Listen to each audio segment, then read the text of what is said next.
Bienvenidos, estamos listos para llevarles hoy la edición número 149 de Acá Entre Nos. Rosario Lán, buenas tardes. Buenas tardes, Eloy.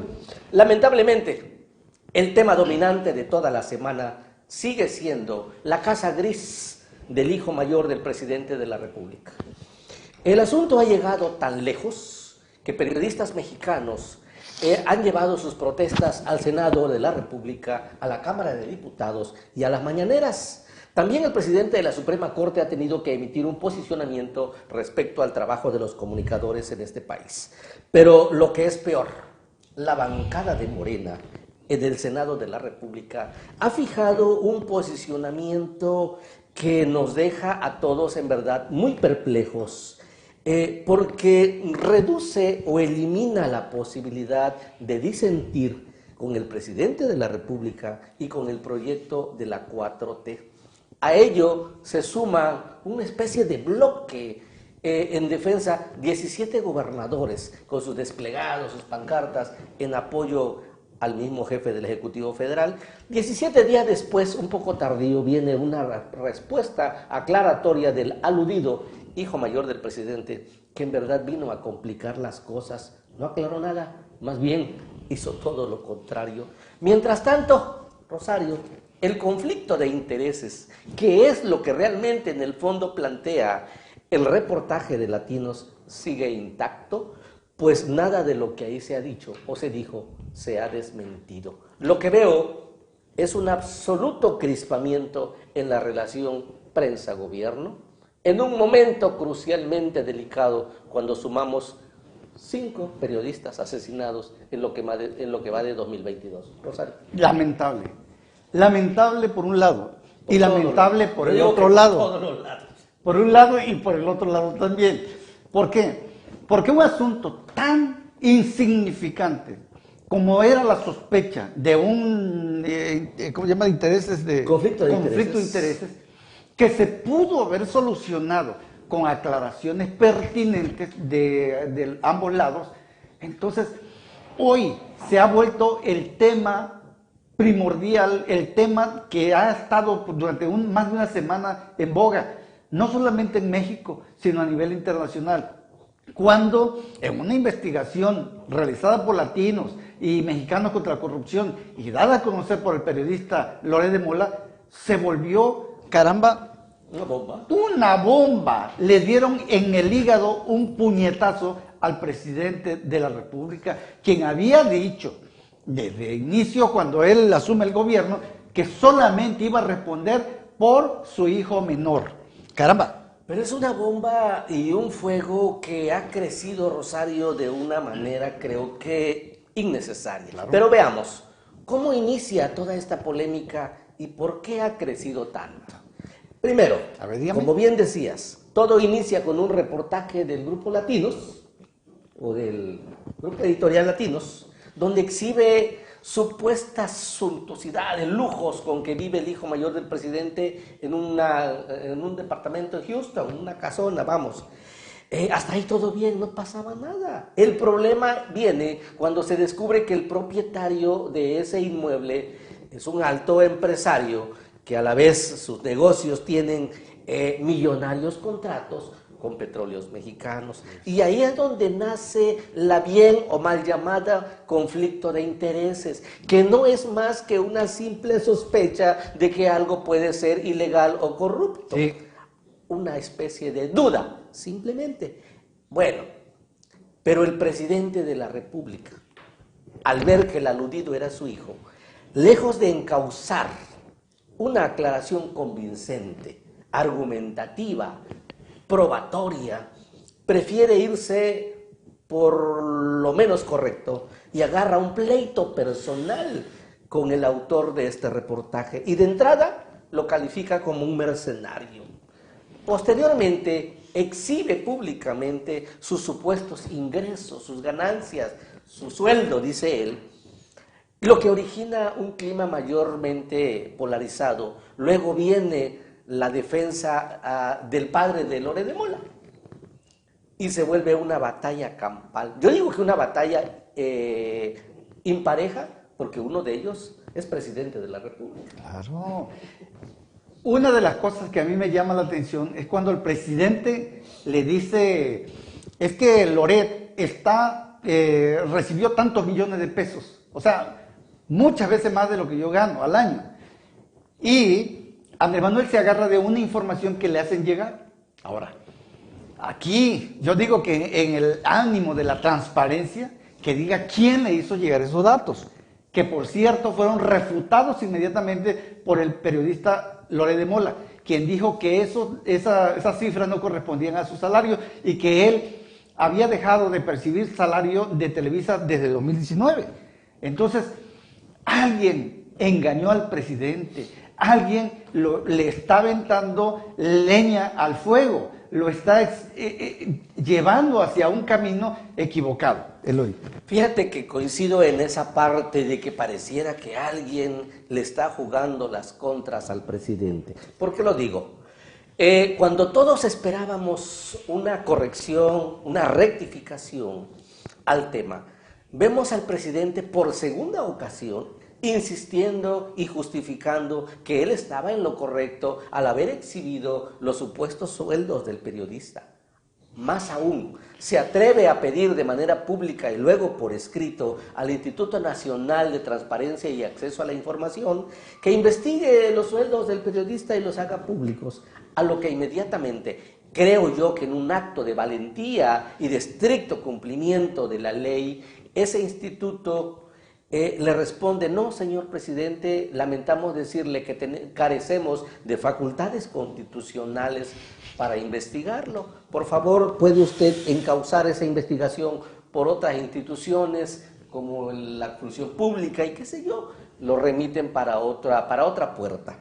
Tema que, por cierto, Rosario, permíteme, merece una especial atención. ¿Por qué? No hay escrito que el presidente vaya a presentar o a hacer público que no pase por 3, 4 o 5 manos. Así es. Nadie advirtió o a nadie le hizo caso el presidente o no lo consultó con nadie o acaso se le fue al secretario de Gobernación o a los asesores jurídicos. ¿No le dijeron que el INAI no tenía facultades para hacer su pedimento? Qué terrible. ¿Me estás diciendo que Jesús Ramírez debe renunciar al cargo por incompetente? Alguien le falló al presidente. ¿Me estás diciendo que el secretario de Gobernación le está fallando al presidente? ¿Que los subsecretarios que están cercanos a él le están fallando? El caso es que el INAI, valientemente, y en un video difundido en todas las redes y plataformas, le dijo: señor presidente, discúlpeme, pero este no es el camino, toque otras instancias. Nosotros no podemos investigar porque estaríamos infringiendo la ley. Bueno, interpretado a contrario sensu, ¿acaso le dijeron al presidente: lo que usted hizo es al margen de la ley? Claro. Algo que a mí me llamó la atención es cuando Andrés Manuel da a conocer el supuesto salario que Televisa le pagó a Loret de Mola. Entonces Andrés Manuel dice: Televisa me lo tiene que aclarar. A ver. Espérame, ¿es acaso Televisa empleado de Andrés Manuel? ¿Le están pagando a Televisa dinero, recursos del erario público? ¿O el presidente es accionista? ¿Es accionista Andrés Manuel? Ahora, la otra, ¿quién tuvo que ver Andrés Manuel con la salida de Loret de Televisa? Pues solamente ¿Qué componendas? Cualquier interpretación que quisiéramos hacer nos lleva hasta ese camino. ¿Qué compromisos tiene Televisa? Porque solamente alguien que tiene un rango de autoridad, de poder sobre alguien, le puede decir: me lo tienes que aclarar. Eso se lo digo yo a mis hijos o a algún súbdito que me colabore. Un empleado suyo. Un empleado. Pero digo, parece que eso pasó desapercibido, pero lo dijo textual el presidente. ¿Y la otra? Me lo va a tener que aclarar Televisa. ¿Y la otra? Y por cierto, ya le aclaró Televisa. Pero y le dijo: en lo secreto, en lo cortito. Y eso no es así, señor presidente. Usted está exigiendo que se transparente todo. Ahora, que Televisa públicamente diga si le pagó o no le pagó a Loret fuera ya de contrato. Claro. ¿Por qué? Porque usted está pidiendo transparencia. Entonces aquí la cuestión es que si usted hizo pública una información que le llegó quién sabe de dónde, entonces usted está fallando ahí, aún con uno de los postulados que le dieron vida morena: no robar, no mentir y no traicionar. Y aquí usted está dando a conocer una información que no fue corroborada por usted ni por su gente cercana, y lo dio como un hecho real. Pero bueno, más tarde llegó una aclaración, digo un poco tarde, 17 días después, del aludido hijo mayor del presidente José Ramón López Obrador, una aclaración muy vaga que, lejos de venir a aclarar, vino a complicar las cosas. Él dice que trabaja de manera privada y exige respeto, lo cual es muy entendible para su vida privada, pero que trabaja en Estados Unidos en una empresa como asesor legal, y ahí se volvió a trabar la situación. Claro. En Estados Unidos no es muy fácil, Rosario. Claro que no. Como abogado tienes que pasar 20,000 filtros, exámenes más exámenes, acreditaciones de las barras de abogados de aquellos países, lo cual no se ha aclarado cómo se dio, tampoco se explicó cuánto gana. El punto medular sigue vigente, y el conflicto de intereses que se acusa desde acá pues no ha sido resuelto. Pero aquí hay una cuestión también peligrosísima, muy delicada. En febrero de 2021, a la sazón de aquel conflicto que se generó por la reforma eléctrica, se descubrió que varios abogados mexicanos le estaban prestando sus servicios a empresas extranjeras. En ese instante, Andrés Manuel López Obrador, desde el púlpito de la mañanera, dijo que todos aquellos abogados que trabajan con empresas internacionales son traidores a la patria. Una vergüenza que abogados mexicanos estén de empleados de empresas extranjeras que quieren seguir saqueando a México.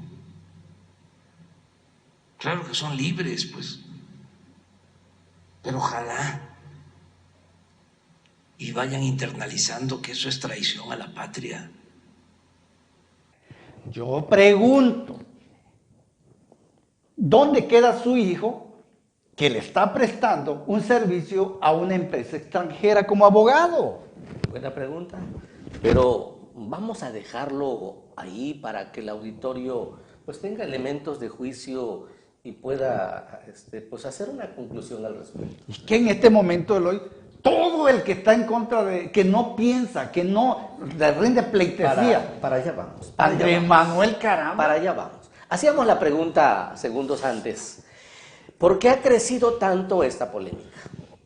Respetuosamente, en mi opinión, creo que ha sido el propio presidente del país quien ha ensanchado esta polémica, quien ha permitido que crezca tanto por no enfrentarla de una manera correcta. Él acusa que este periodista obedece a intereses de grupos opositores creados. Él le llama mafia del poder. Y mira, pudiera tener toda la razón el presidente, Rosario, cuando él visualiza ahí una prensa militante. Recordemos que el presidente Andrés Manuel sabe perfectamente lo que es una prensa militante, claro, que tiene partido. A él, siendo oposición en Tabasco, le tocó crear un periódico. Acá se llamaba o se llama La Verdad del Sureste. Todos conocemos esa historia, que por cierto te vi desfilar en un tiempo por ahí, ¿no? Ahí estuvimos, ahí hice mis primeros pininos en La Verdad del Sureste, en donde me tocó estar ahí. Andrés Manuel llegó ahí una vez que no había dinero para pagar las quincenas de los trabajadores. Ya teníamos quizás como 3 meses que no cobrábamos ni un peso, y llegó Andrés Manuel ahí, y uno de los compromisos que hizo Andrés Manuel con los periodistas de entonces era porque no se preocuparan, que no había dinero para pagarles, pero que les iban a pagar con acciones de la empresa. Entonces, ¿sabe cuál fue la acción con la que lo pagaron? Una patada en el trasero. Entonces, pero ven, como tú decías, tiene experiencia en ese asunto. Pero, y tiene, te decía, mucha razón el presidente, y creo que estaría en lo correcto si él detecta ese tipo de prensa supeditada a un grupo de poder, exigirle cuentas. Lo que no es correcto es el método. Pero mira, más allá, Pero si la intención final, la intención intrínseca de ese grupo opositor al presidente era exhibir su lado colérico, su lado intolerante, creo que lo logró con todo el éxito. Claro. Lo montaron al ring, Claro. le hicieron que se quitara la banda presidencial y lo metieron en un pleito callejero. En un callejón. Que ya lleva más de una semana. En un callejón. Muy peligroso, Rosario, porque veo a la fuerza del Estado en contra de un solo periodista, lo que ha generado una polarización general de grupos partidarios afines al presidente, y inmediatamente vino el bloque defensor o el cierre de filas.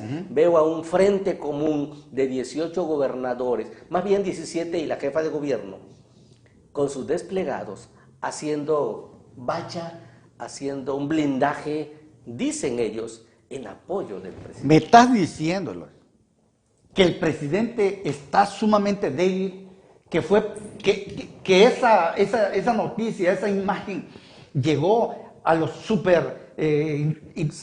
salvadores inteligentes, gobernadores, diputados federales, senadores, diputados locales y alcaldes y todo, que se percataron de que su capitán se estaba hundiendo junto con toda la nave, y que cerraron fila y firmaron un documento, un desplegado de apoyo al presidente.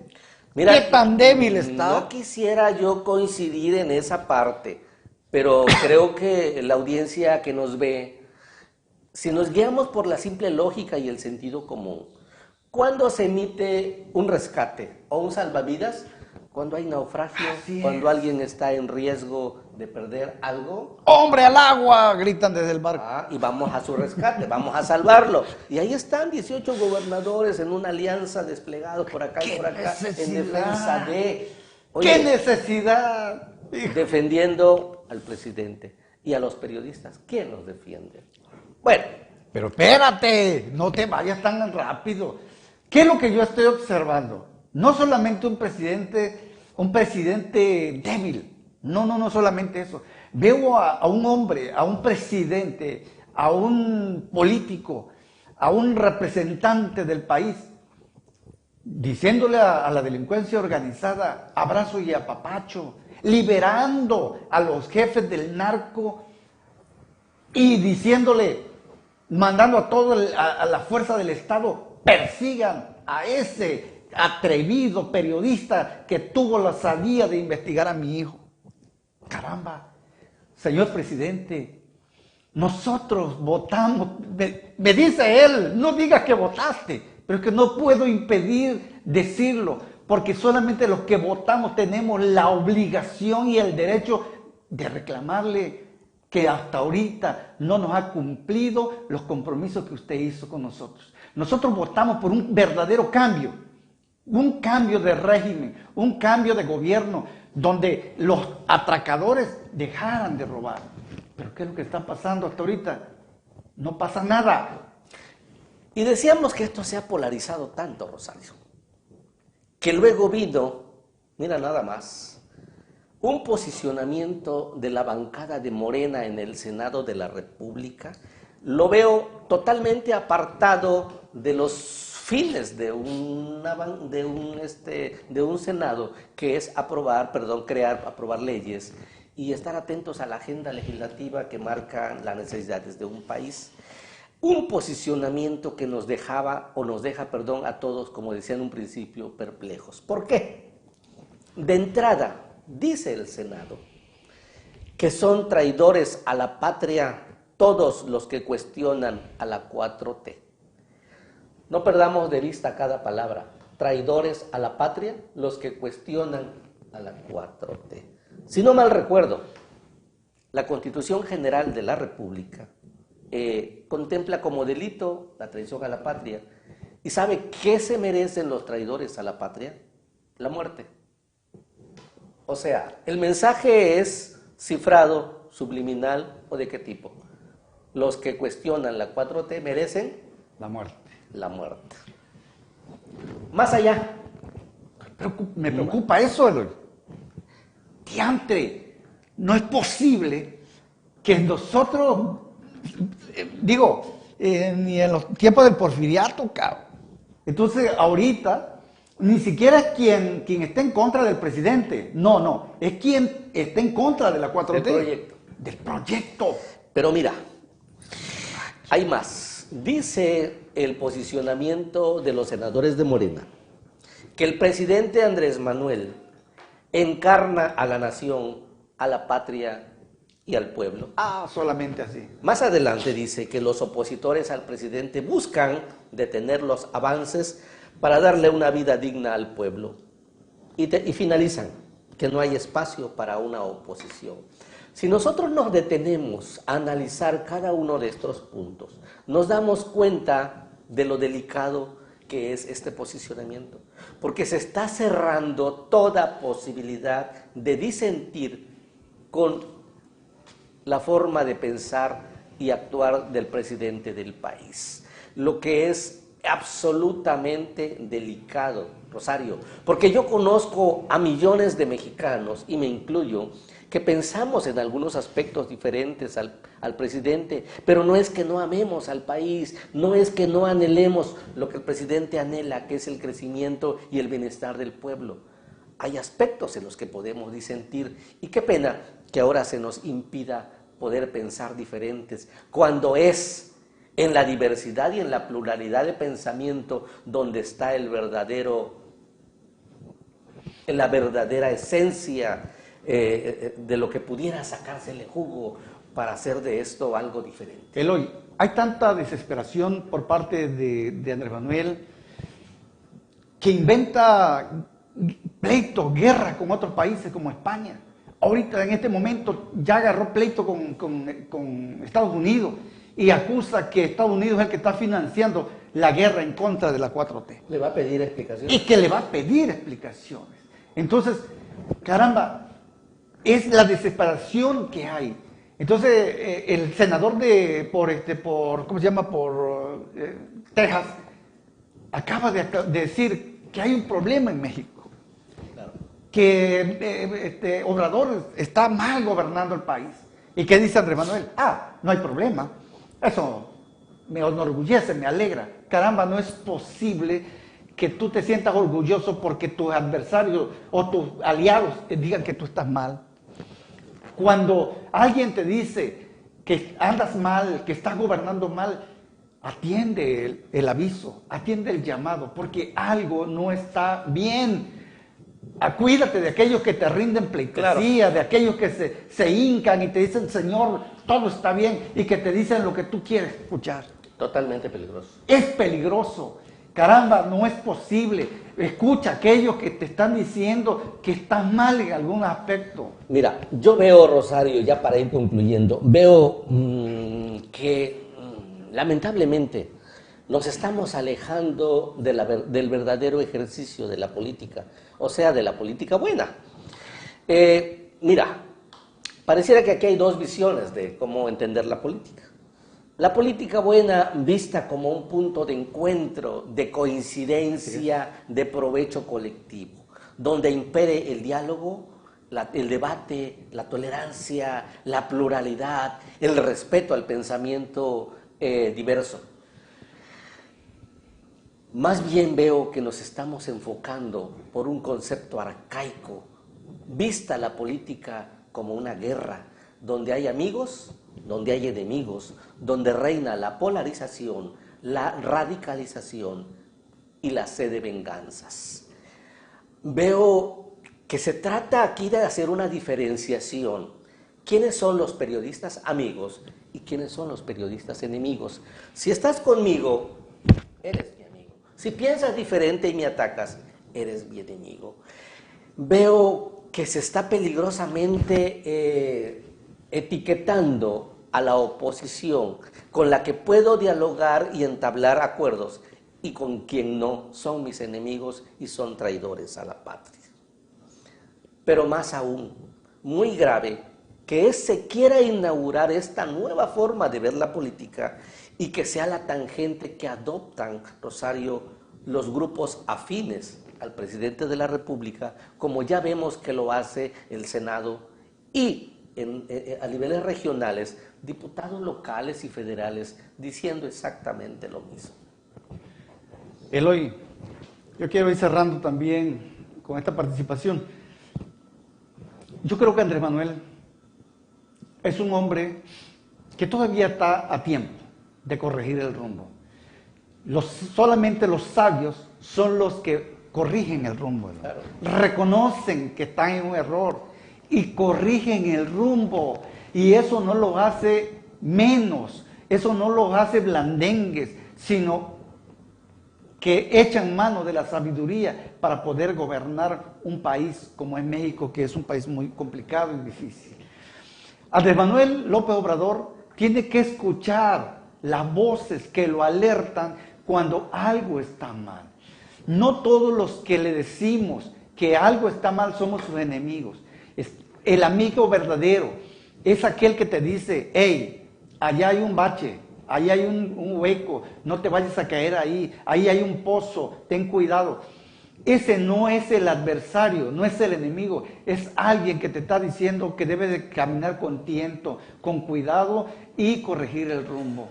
Yo creo que Andrés Manuel luchó tantos años para poder llegar a donde está, y hoy yo quiero ver a ese presidente, a ese luchador que no solamente echa mano de la palabra pueblo, pueblo, pueblo para poder ganarse el cariño, la amistad.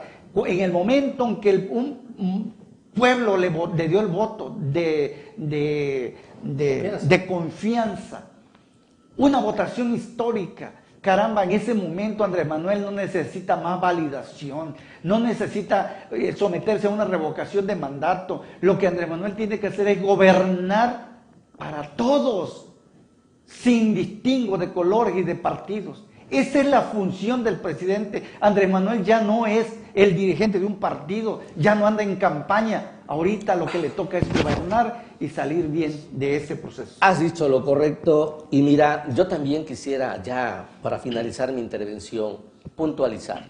Desde aquí no estamos satanizando, ni echándole leña al fuego, ni recriminando la actuación de nuestro presidente, porque es nuestro presidente, votamos por él, es de nuestra tierra, lo amamos y anhelamos como él que a esta patria le vaya bien, y a él, y que le vaya súper bien. Nuestros mejores parabienes de que esto salga en excelencia, que sea un sexenio de éxito, y si tiene que continuar, que sea por ese sendero. Pero es nuestra responsabilidad dejar precedente de lo que se está hasta este momento haciendo, Rosario. Y esta no es más que una crónica de una polémica que inicia y que aún no culmina. Yo quiero concluir. No es por ahí el camino, porque en todas las democracias del mundo las oposiciones no pueden ser vistas como enemigos. Eso jamás. Más bien, como ya lo dijo el presidente de la Suprema Corte, y me gustó mucho, la libertad dice que sin libertad de expresión no hay democracias. Yo anhelo, como tú decías, anhelo, sueño y deseo ver aquel Andrés Manuel López Obrador que prometía respeto a la ley, respeto a la constitución política, respeto a la pluralidad. Y ojalá mi presidente, lo considero mi presidente, desista de esa tentación dictatorial y rectifique a la mitad del camino, porque él protestó guardar y hacer guardar la constitución política del país, las leyes que de ella emanaran. Y sabe que una de las joyas que guarda y conserva nuestra constitución es la libertad de expresión. Eloy, y algo que se está poniendo en peligro, no sé si ya se dio cuenta Andrés Manuel, pero algo que se está poniendo en peligro es la sucesión presidencial, la sucesión de los gobiernos morenistas, porque si esto sigue así, entonces se está mandando una mala señal para las próximas elecciones. al tiempo, al tiempo. Muchas lecturas hay en torno a este tema. Hay quienes lo ven que como una estrategia del presidente para fortalecerse de cara a los comicios que vienen en junio, julio, en 5 gubernaturas, que de ser eso cierto, pues está corriendo un riesgo muy peligroso, porque crear este clima de polarización, de encono y de odio contra la prensa, creo que estamos cruzando una línea muy peligrosa donde nunca deberíamos de llegar jamás. Señoras y señores, muchísimas gracias como siempre por el favor de su atención. Por hoy aquí la dejamos. Nos vemos seguramente el próximo lunes en una transmisión más. Acá entre Acá entre nos.